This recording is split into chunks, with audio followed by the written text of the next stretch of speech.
Oke, shalom. Shalom. Siapa yang diberkati Tuhan pada malam hari ini?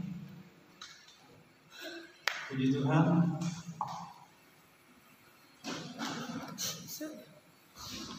Oke, silakan duduk.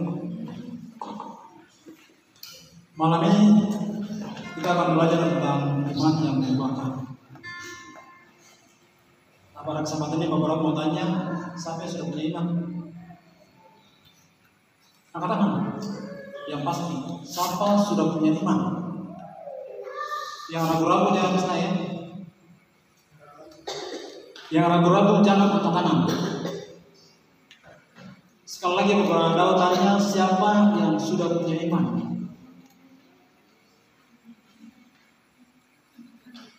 Ada yang nama? Punya iman di sini? Punya. Puji Tuhan. Dan untuk memulai khotbah pada malam hari ini, beberapa bilang bahwa setiap kita sudah punya iman. Kalau adik-adik ada tempat ini, berarti adik-adik sudah punya iman.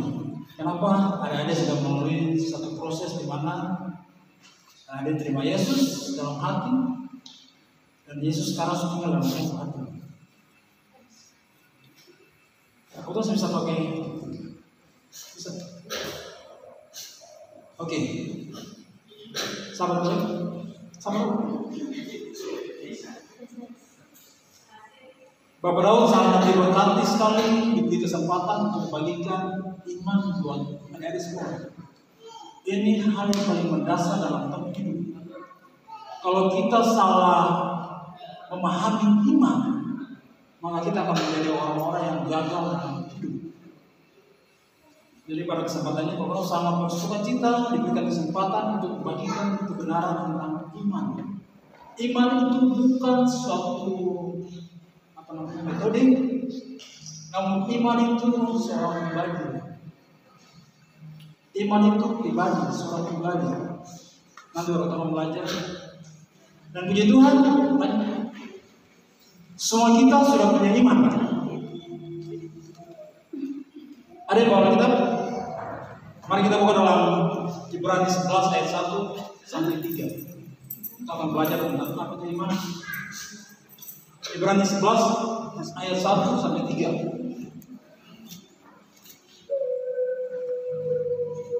Oke, sampai sudah baca?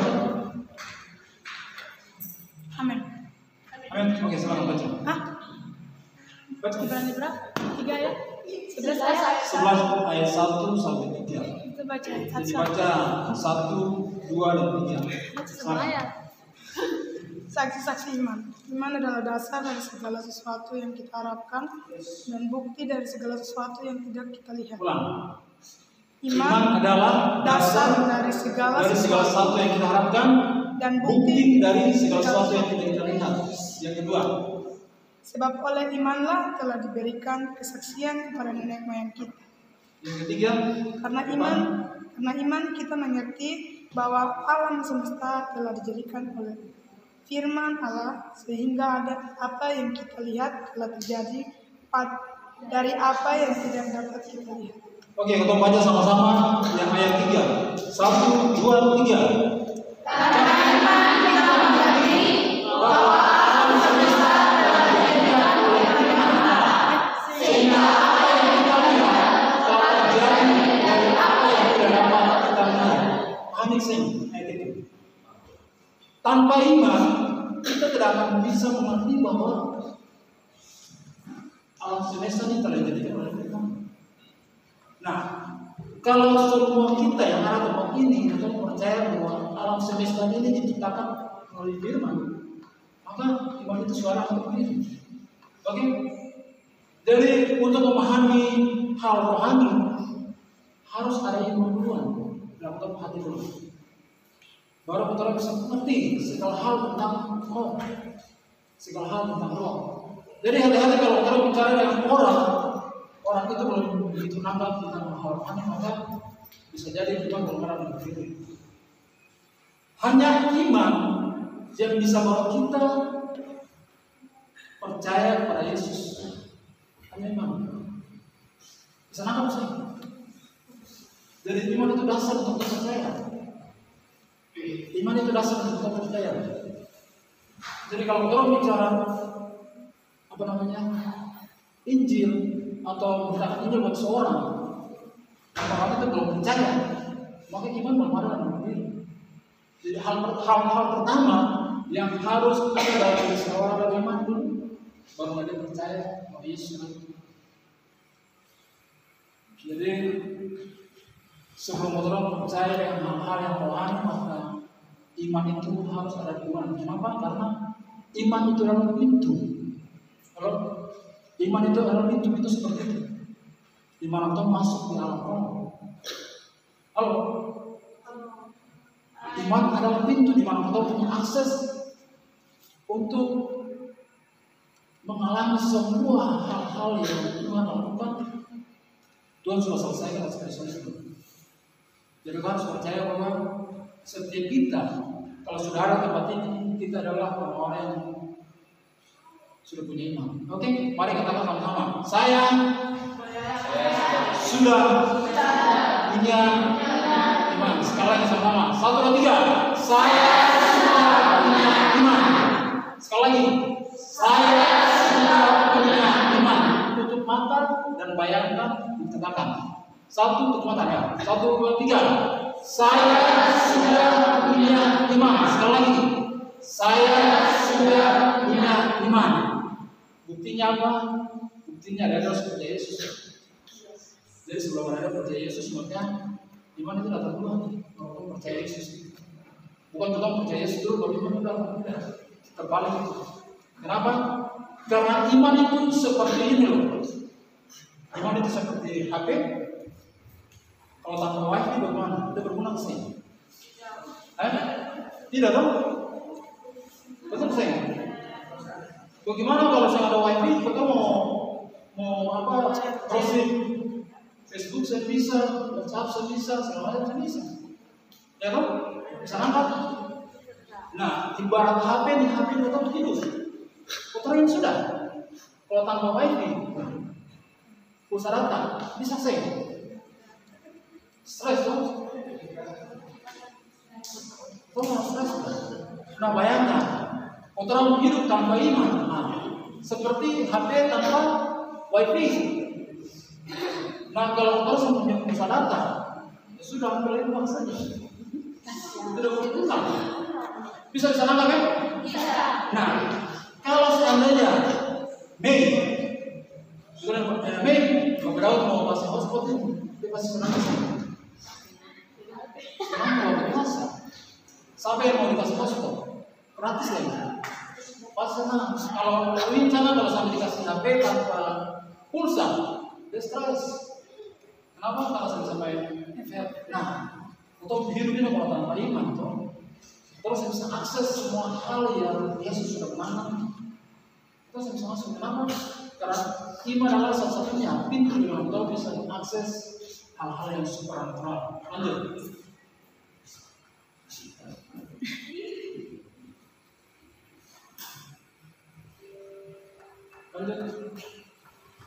Jadi setiap kita sudah punya Tuhan.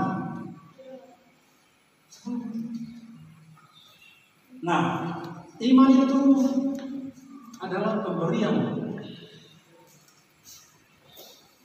Halo, iman itu adalah pemberian. Dikasih, pemberian artinya dikasih. Iman itu dikasih.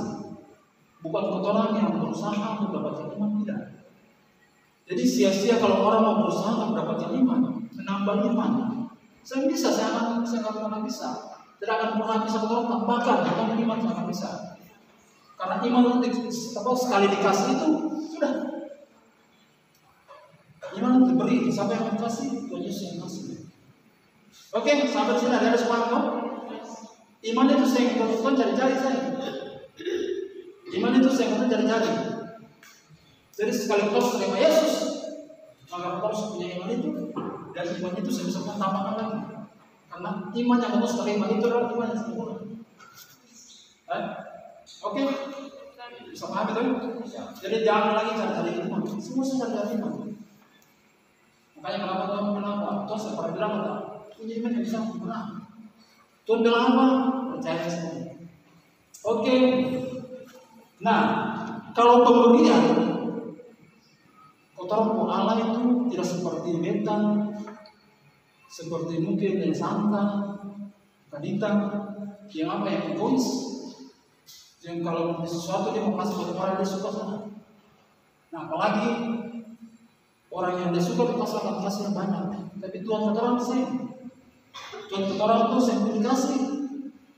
Kalau iman yang dikasih itu 10, maka semua orang iman 10. Saya peduli bahwa beta, kakak popa, semua sama. Kakak popa iman sama dengan saya. Saya beriman sama dengan Yesus. Kasih saya. Atau beriman sama dengan Yesus beriman.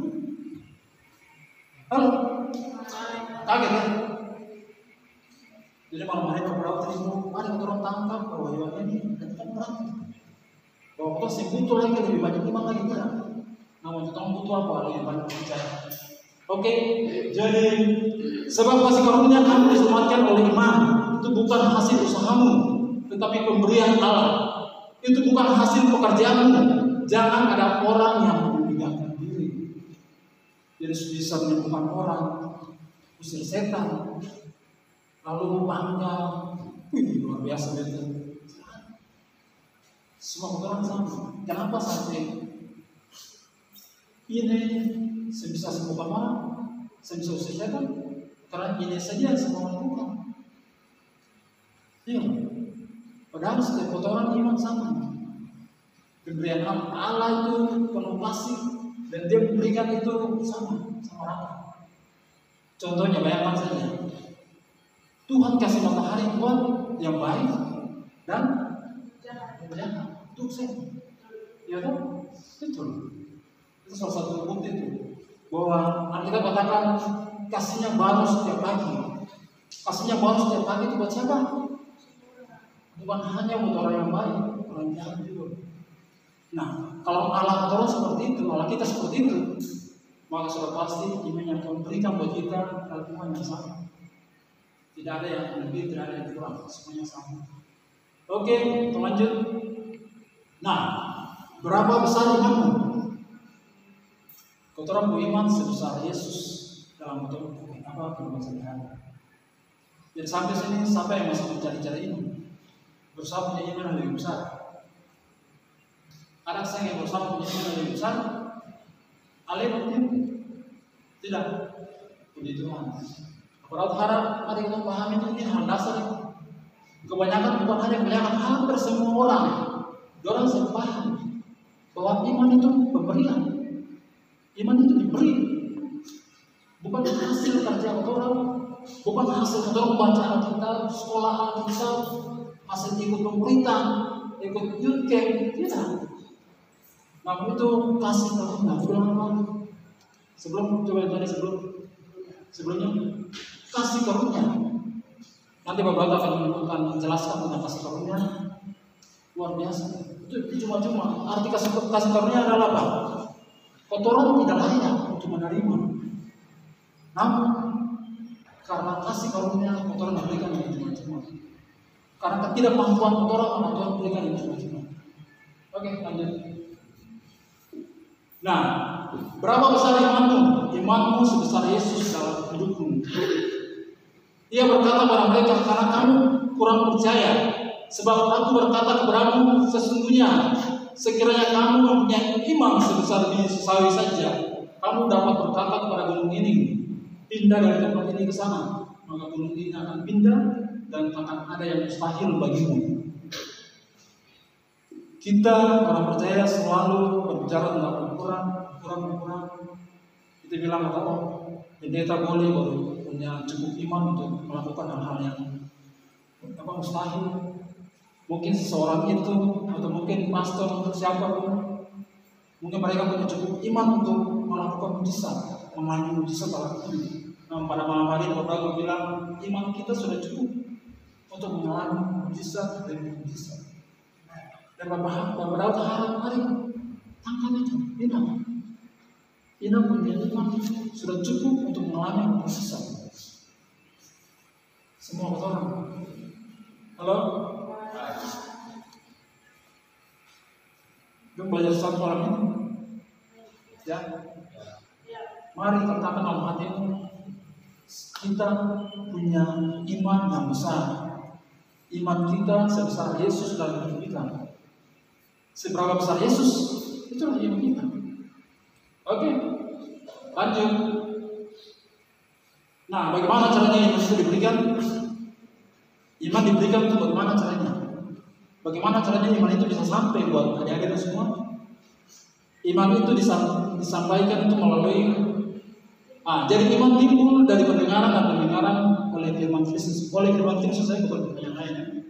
Nah, ini yang menjadi problema pada orang Kristen yang lahir dalam keluarga Kristen dan berpikir bahwa orang ini langsung jadi Kristen. Tidak. Dan kita punya iman tidak. Jangan berpikir bahwa saya lahir dari keluarga Kristen, jadi saya otomatis sudah punya iman Kristus. Tidak. Lalu apa? Kita memiliki iman itu. Itu di saat orang terima Yesus secara pribadi. Nah, di saat firman disampaikan, firman tentang Kristus. Apa artinya firman Kristus? Firman tentang kelahiran Yesus, kematian Yesus, kebangkitan Yesus, kenaikan Yesus ke surga. Itu yang dikatakan firman Kristus. Tidak ada yang lain. Jadi satu orang sampaikan tentang kelahiran Yesus, kematian Yesus, kebangkitan Yesus, kenaikan Yesus. Nah, iman akan timbul dalam setiap orang yang mendengar itu. Jadi kapan iman itu ada dalam hidup kita? Bisa kita dengar tentang firman, kita dengar firman tentang Yesus Kristus dan kita terima dalam hati kita. Pada saat itu iman menantikan dalam hati kita. Bisa paham ya? Jadi pertama, setiap kita sudah punya iman. Yang kedua, iman itu pemberian. Iman itu pemberian, bukan hasil usaha kita. Yang ketiga, imanmu sebesar Yesus dalam hidup kita. Yang keempat, iman timbul melalui apa? Pendengaran firman Kristus. Firman Kristus itu apa? Tentang kelahiran Yesus, tentang kematian Yesus, tentang kebangkitan Yesus, tentang kenaikan Yesus. Itulah firman Kristus. Nah, firman itu yang akan memberikan kita, setiap kita iman menerima Yesus. Oke, lanjut. Nah, iman itu ada iman manusia dan iman Kristus. Ini beberapa bilang gini, Allah kita adalah makhluk iman. Allah kita adalah makhluk iman. Nah, setiap kita yang terima Yesus, beriman kepada Allah, maka kita adalah orang-orang beriman. Oke? Sepakat ya? Sepakat ya? Oke. Allah kita adalah makhluk iman.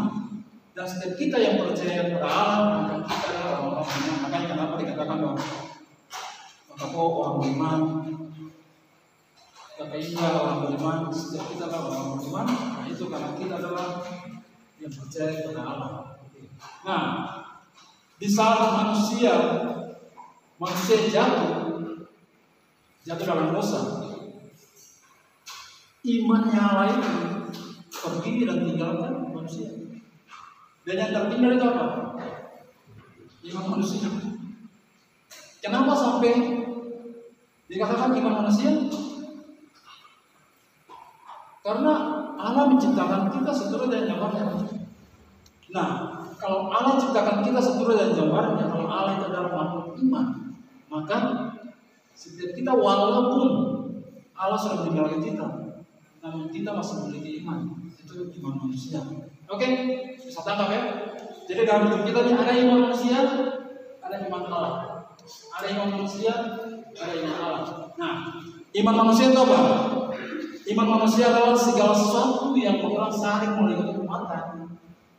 Segala sesuatu yang bergerak saring melalui telinga kita, melalui mulut kita, rasa kita, melalui penciuman kita. Nah itu. Jadi segala sesuatu yang kita saring lewat pikiran kita, lewat perasaan kita, lewat mata kita, lewat pendengaran kita, nah Nah itu yang dikatakan iman manusia. Beberapa contoh saja. Kenapa Indah bisa duduk di kursi? Kenapa Indah bisa duduk di kursi? Karena iman Indah percaya bahwa kursi bisa menolong Indah. Ya, makanya bisa duduk. Ya kan? Coba kalau kursinya beberapa keluar satu nyangga, jadi hanya tinggal 3. Indah pernah duduk ya? Kenapa? Karena Indah percaya bahwa pasti nanti. Itulah iman manusia. Selangkap. Contoh lagi, kalau naik pesawat, Mama Nita kan paling takut naik pesawat. Bapak bilang, Mama Nita kalau naik pesawat itu hanya 2 pilihan, hidup dan mati, dan sudah selangkap. Berbodoh, gini sekali. Nah, kita kalau naik pesawat, kita kan tidak pernah berpikir bahwa yang bawa pesawat itu siapa? Iya kan? Baru yang bagian pemeliharaan mesin itu siapa? Apakah dia merawat mesin dengan baik? Kan tidak kan? Tapi kenapa kita begitu berani menyerahkan hidup kita, mempertaruhkan nyawa kita untuk naik pesawat? Coba. Pasti karena kita percaya bahwa tidak akan jatuh kan? Nah, itulah iman manusia. Iman yang kita saring dari pikiran kita, mata kita, pendengaran kita, segala pengetahuan kita, itulah iman manusia. Oke, sampai sini paham ya iman manusia? Jadi kenapa beberapa mau jelaskan ini supaya jangan hanya pakai iman manusia, atau pakai iman manusia. Iman manusia adalah iman yang hanya diterapkan dalam dunia ini.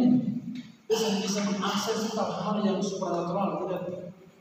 Nah, apalagi kalau kita katakan oleh belum kamu sudah disembuhkan, tapi mulai kamu pakai iman manusia, bisa.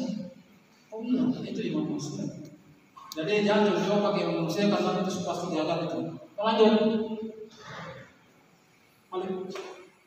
Nah, iman Kristus atau iman supernatural yang kita ngomong tadi itu adalah hal natural semua itu. Hal natural. Nah, kalau iman Kristus itu adalah iman yang supernatural. Apa artinya supernatural? Di atas alam natural, di atas natural. Jadi apa yang Yesus lakukan itu kan semuanya supernatural. Ya, yang sakit disembuhkan, yang buta melihat, yang tuli mendengar, segala hal itu. Oke? Nah, Bang bersaksi. Jadi iman Kristus adalah segala hal yang supernatural, yang gaib, yang kita melihat orang mati bangkit, orang orang sakit disembuhkan, orang buta melihat, timpang berjalan.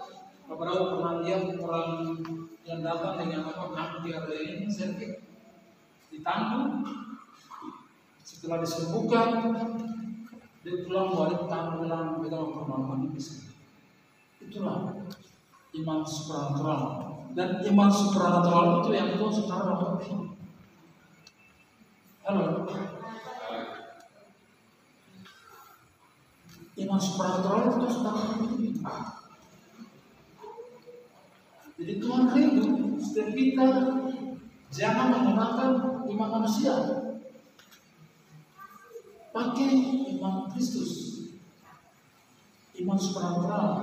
Makanya kenapa kita katakan begini, terkutuklah orang yang menolak. Ya. Kenapa? Karena pasti kan dia tidak pernah bisa mengakses kesucian, tidak pernah. Jadi jangan pernah menggunakan iman manusia. Susah. Itu pasti kita akan jalan. Pakai imannya Yesus. Nah, iman itu seperti apa nanti kita akan bahas. Nah, kalau yang 3:22-25 bilang begini, tetapi kitab suci telah mengurung segala sesuatu di bawah kekuasaan dosa, supaya oleh karena iman dalam Yesus Kristus janji itu diberikan kepada mereka yang percaya.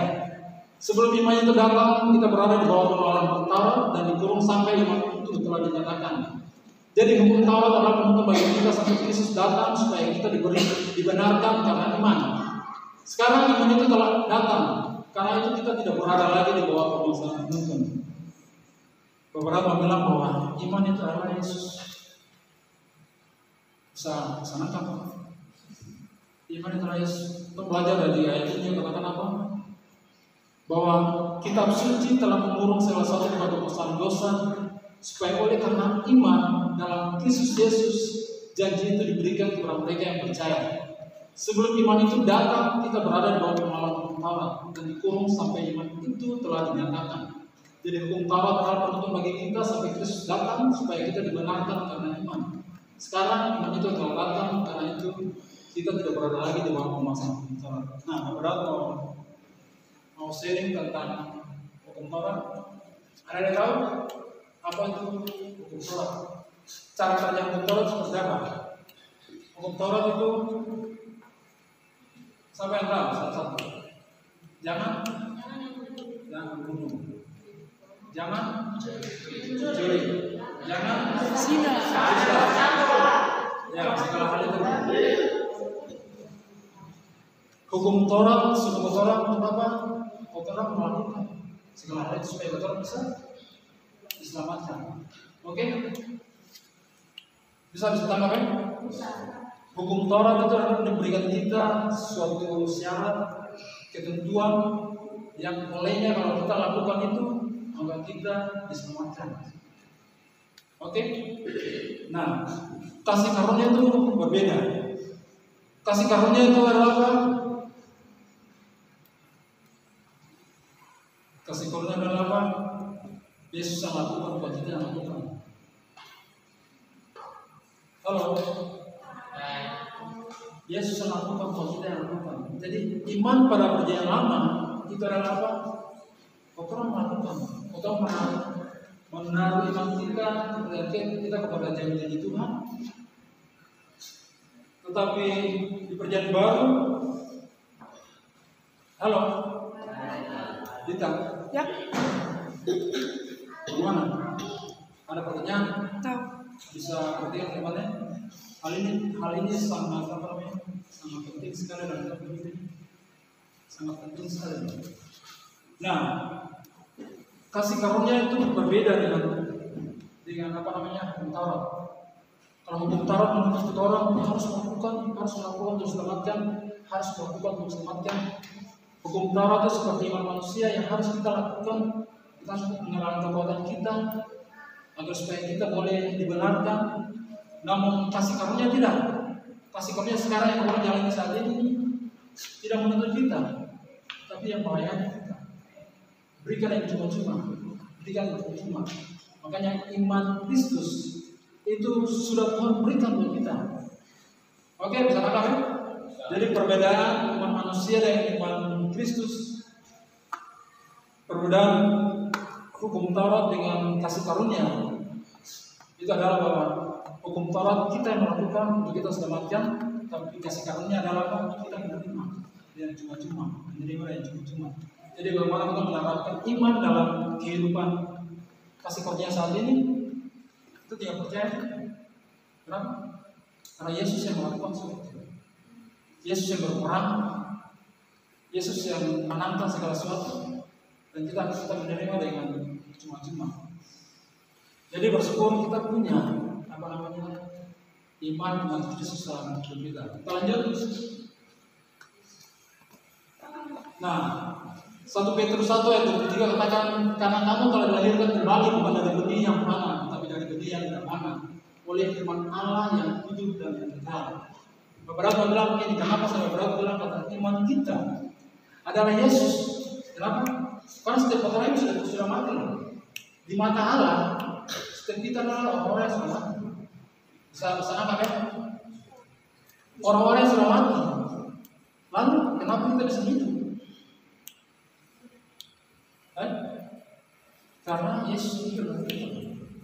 Nah, kita selama ini kita begitu sombong, dan kita berpikir bahwa ini beta masih hidup, ini beta mau hidup.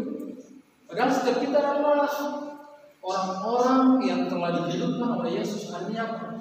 Yesus yang hidup dalam kita bisa punya pemahaman seperti itu, bahwa saya ini hidup. Saya hidup bukan karena saya, namun karena Yesus yang hidup dalam saya. Bisa angkat itu. Nah, setiap orang yang sudah berdosa, kita mewarisi warisan daripada Adam. Ya dong, karena jatuh dalam dosa dan secara roh kita semua adalah orang-orang yang sudah mati. Istilahnya roh kita Tuhan sudah meninggalkan kita, roh Allah meninggalkan kita. Namun saat kita terima Yesus, roh Allah itu kembali dan hidup dalam kita, dan kita memperoleh imannya Kristus. Oke? Saksi dari para nangka kan? Jadi setiap kita tidak menaruh iman kita pada janji Allah atau di dalam Yesus, tidak. Namun setiap kita ini dilahirkan di dalam iman Kristus. Di dalam iman Kristus. Jadi kalau kotoran dilahirkan, otomatis tidak ada kesempatan untuk kita untuk menambah iman kita. Tidak ada kesempatan untuk menambah segala hal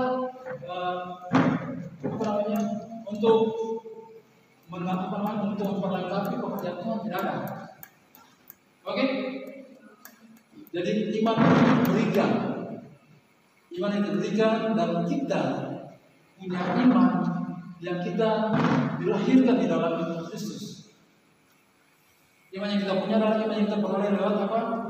Dilahirkan di dalam iman Kristus. Bukan kita menaruh iman kita di dalam Kristus, tapi kita dilahirkan di dalam iman Kristus.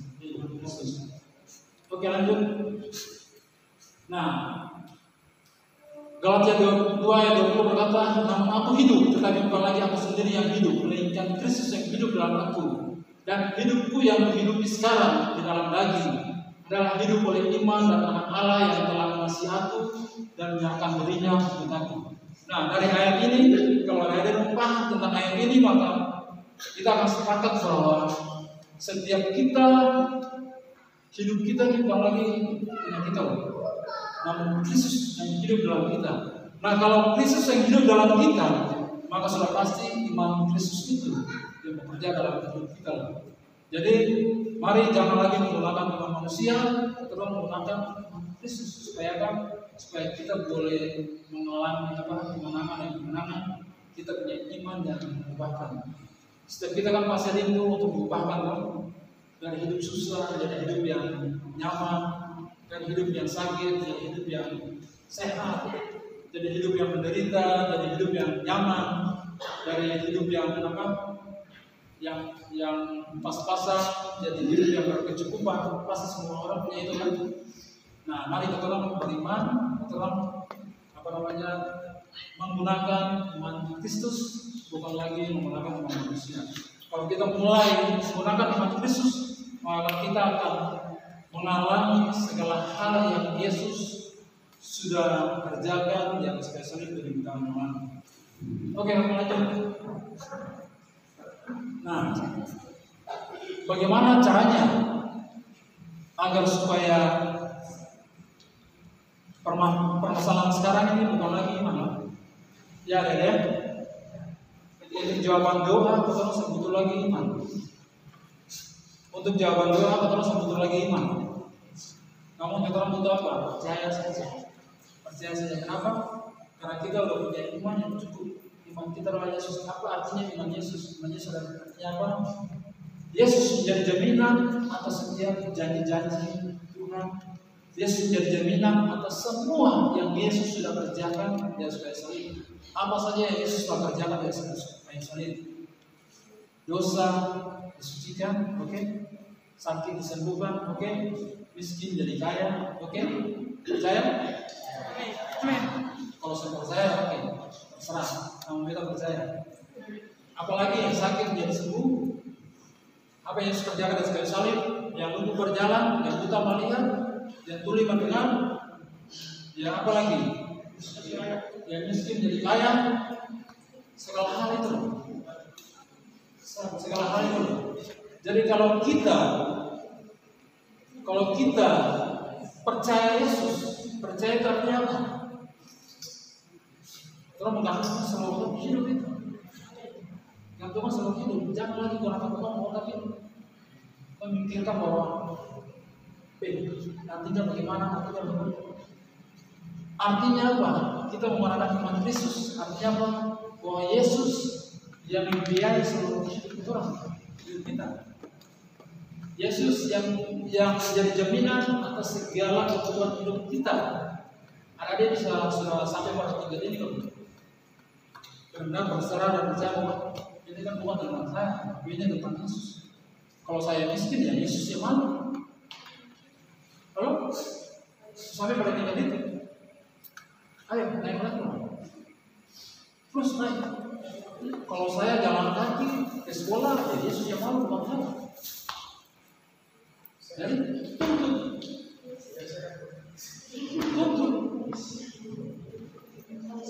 Yes. Halo. Harus tuntut ya, itu hak kalian. Kalau orang bingung berarti ya, itu saya harus mengasih sekolah hari. Terus, dia sudah jadi jaminan atas setiap permasalahan hidup kita. Kalau kita benar-benar menempatkan hidup kita pada posisi di mana Yesus hidup dalam kita, artinya iman Yesus yang bekerja dalam kita. Kita tidak lagi menggunakan iman manusia yang mengira-ngira yang berkuasa secara kita. Saya buat usaha ini kalau tidak laku, Tuhan yang mungkin. Amin. Bisa sampai tingkat itu kan? Harus paksakan diri naik ke level ini. Ya, satu kali kau gagal, buat lagi gagal sampai benar-benar terjadi. Di saat kamu sekolah dan kamu bilang apa? Saya mungkin akan bisa gagal itu kalau tidak cukup uang. Klaim Tuhan yang hidup dalam saya. Berarti iman Yesus itu yang hidup dalam saya. Yang pertama saya tahu. Praktik itu. Banyak hal yang Tuhan kerjakan dalam hidup kita. Tuhan kasih yang enak-enak. Kita hidup di zaman kita sekarang yang artinya apa? Kita tidak paksakan diri kerja banyak tulang untuk mendapatkan segala sesuatu kita. Orang diminta untuk percaya saja. Lalu masa dengan begitu kita bisa dapat setiap janji itu? Halo. Kalau ada orang percaya bahwa kita harus kerja baru bisa ya?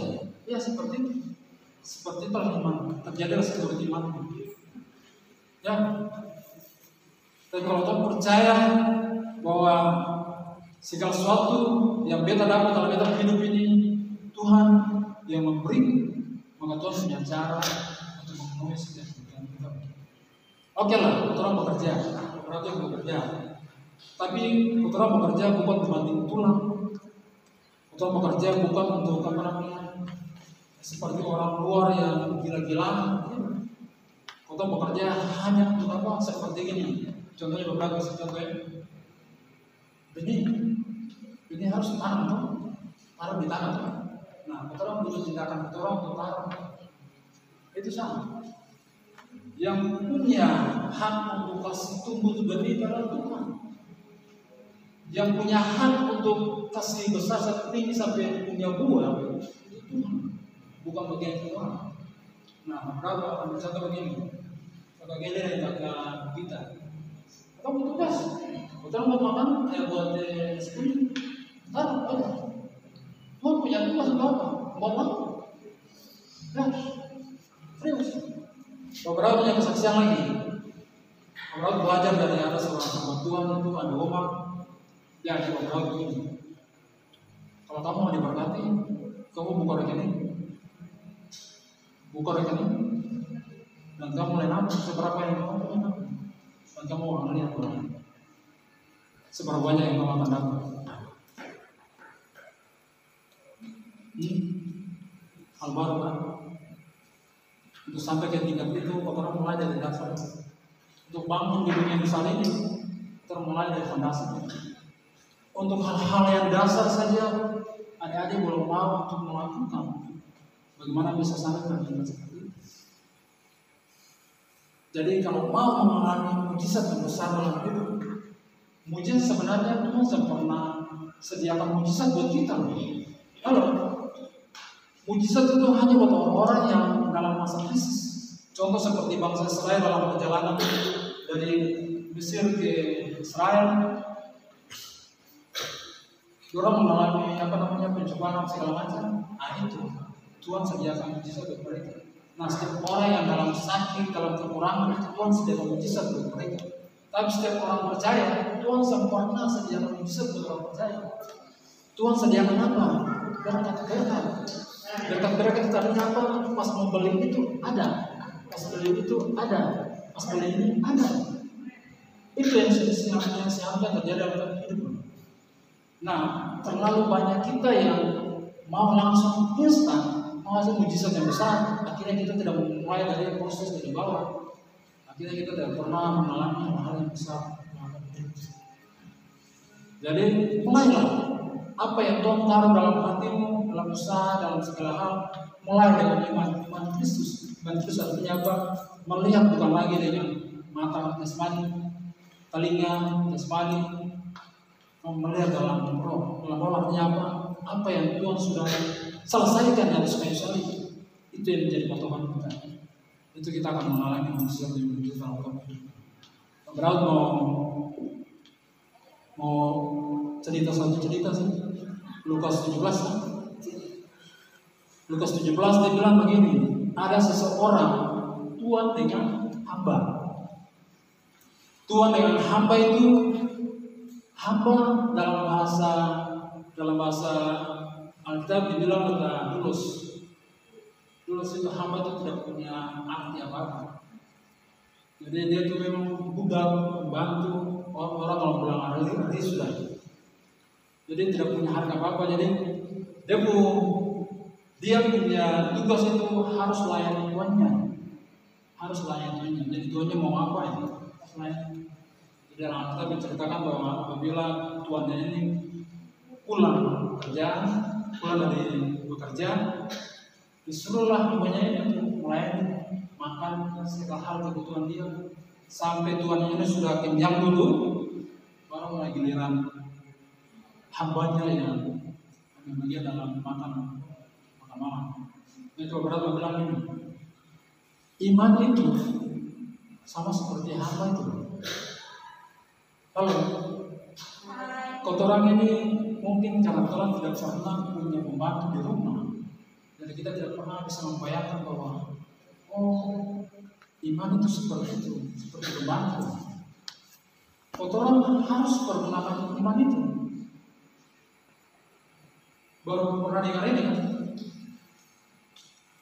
Harus pakai iman itu.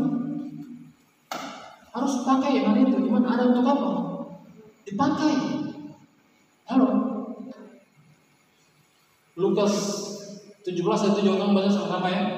1, 2, 3. Siapa yang kamu yang mempunyai seorang hamba yang membaca atau menggembalakan tentang baginya atau berkata kepada hamba itu, setelah dia pulang dari ladang, mari segera makan. Kan kita. Siapa di antara oke lanjut yang ke-8? Yang ke-8?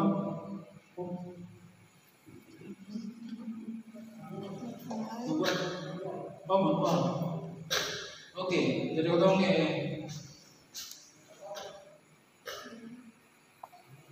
Nah, masyarakat mau bilang bahwa kotoran adalah orang-orang yang mungkin kenapa kotoran sempurna menggunakan iman itu. Iman itu seperti hamba yang kuat. Nah, hamba ini kerjanya indah. Bisa bayangkan hamba seperti apa? Pesuruh. Bisa bayangkan. Nah, kotoran harus buat iman seperti itu. Iman itu ada untuk apa? Untuk bekerja untuk kita. Halo? Hai. Iman itu ada untuk bekerja buat kita. Hah? Bisa nangkap saya? Bisa. Lalu bagaimana caranya orang buat iman bekerja? Percaya. Ya, percaya. Mana masih bingung? Selama ini ada orang suruh iman bekerja sih. Hah? Suruh. Selama ini orang suruh iman untuk melakukan satu sih. Hah? Suruh. Sekarang coba. Oke. kita. Iman itu seperti hamba. Iman itu seperti apa? Pesuruh yang harus melakukan semua yang orang mau, semua kebutuhan kita. Itulah iman. Dan bukan berarti bahwa Yesus saat orang suruh Yesus untuk kita, segala hal itu sudah selesai. Halo, segala kebutuhan kita sudah selesai loh. Tinggal tolong imani, percaya saja. Percaya dan percaya. Kalau kita katakan apa tadi? Dipercaya tadi.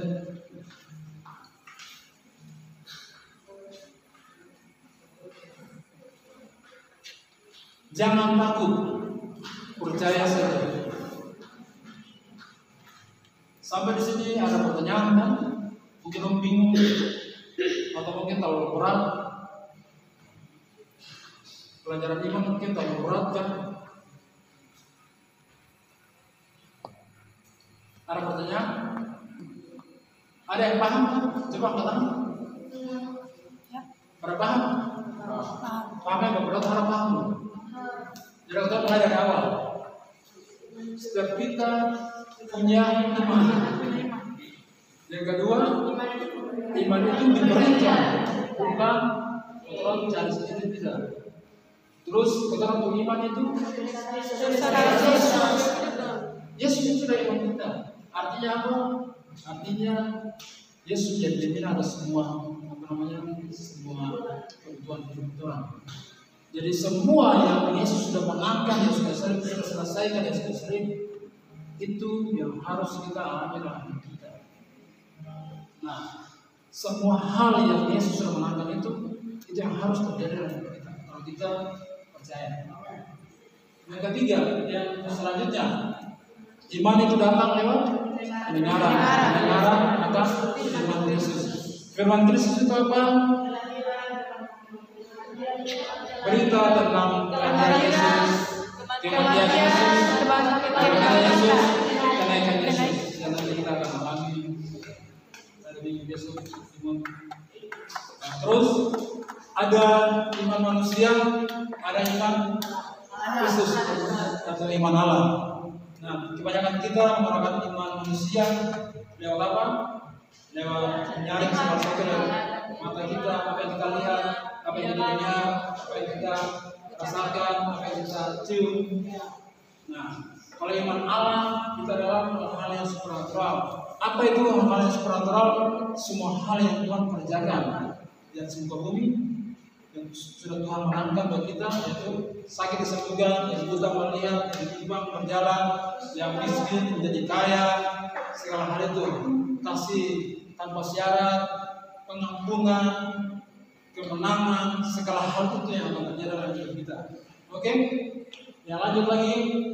Nah, kita bukan hanya menaruh iman kita pada janji-janji Tuhan,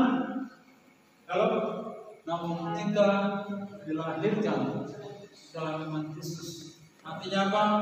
Kita adalah orang-orang yang mati, namun kita hidup. Hidup yang kita jalani ini bukan lagi kita, namun Kristus yang hidup dalam kita. Nah, jadi kalau paham ini, kita akan menjalani hidup ini agak santai sekali. Kalau pusing lagi harus punya iman yang santai lagi. Karena iman yang kita miliki adalah sama dengan iman Yesus. Kenapa? Karena Yesus sendiri yang hidup dalam kita. Oke? Sampai kita sepakat ya? Nah, terus bagaimana agar supaya kita boleh mengalami janji-janji Tuhan? Kita boleh membuat iman itu bekerja yang lewat percaya. Nah, percaya itu seperti apa? Ada, kasih contoh nih. Ada sirkus yang seorang pemain sirkus yang mentangkan tali seling ini biasa dari Amerika ke Kanada. Itu di Niagara, naik di Niagara. Jadi tanya sama pas kebetulan dia di Amerika, ditanya bahwa ya kebetulan ada di air di Niagara. Dia bilang begini, siapa yang percaya kalau saya bisa sampai ke sebelah berjalan di atas tali itu setinggi? Semua bilang iya, saya percaya. Terus dibuktikan sama seorang pemain sirkus. Dia berjalan sekali sampai di Kanada. Sampai di Kanada ditanya lagi ke orang situ, siapa yang percaya bahwa saya bisa kembali lagi ke Amerika lewat tali ini? Langsung orang Kanada bilang, saya percaya. Oke, kalau kamu percaya, kamu bisa sama-sama dengan saya, kita jalan sekali sampai ke Amerika. Tidak ada satupun orang yang berani. Nah, percaya bukan seperti itu. Nah, tiba-tiba ada satu orang kecil yang dibilang saya bisa. Oke, langsung dia naik di atas bahu si pemain sirkus ini, langsung berjalan sampai ke Amerika. Setelah sampai ke Amerika, itu kan Niagara itu memisahkan antara negara Amerika dan Kanada. Jadi cuma bukan berarti bahwa ini jauh sekali, saya cuma sepangkat begini saja. Lalu sampai ke Amerika, para wartawan itu bertanya, Ade, kenapa Ade berani untuk naik pundaknya pemain sirkus? Ya saya berani karena pemain sirkus itu kan bapak saya.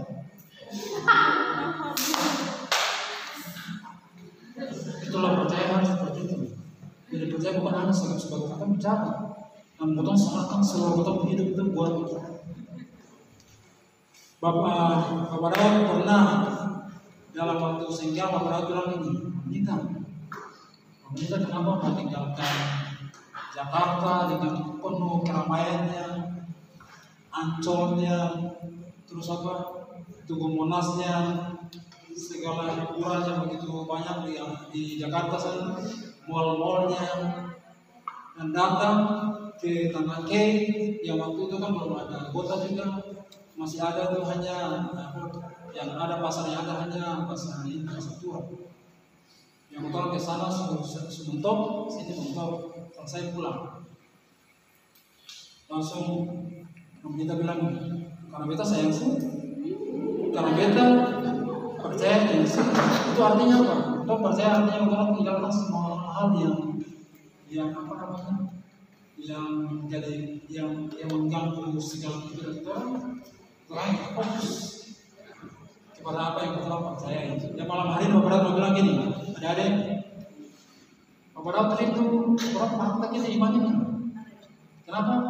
Karena iman yang berbeda itu kita bukan iman manusia, namun imannya Allah. Alasannya Yesus yang hidup dalam kita. Kalau Yesus yang hidup dalam kita, kan banyak hal yang kita dengar kan, bahwa tubuh kita adalah baik Allah. Nah kalau tubuh kita baik Allah, berarti Allah itu yang hidup dalam kita. Orang itu yang hidup dalam kita. Lalu itu mau apa ya? Kenapa harus memakai pikiran kita? Jadi mari kita perhatikan. Maka terus kita yang akan mengalami terobosan dalam hidup. Kita juga mengalami terobosan. Dia semua bidang. Ada yang ya, semua kita akan mengalami terobosan dalam hidup. Mari orang praktekkan iman Kristus dalam kita adalah apa? Percaya saja. Kita akan melihat janji-janji Tuhan yang benar-benar kita. Kita adalah ahli waris kerjaan Allah. Kita adalah ahli waris janji Tuhan dalam hidup kita. Tuhan Yesus memberkati kita.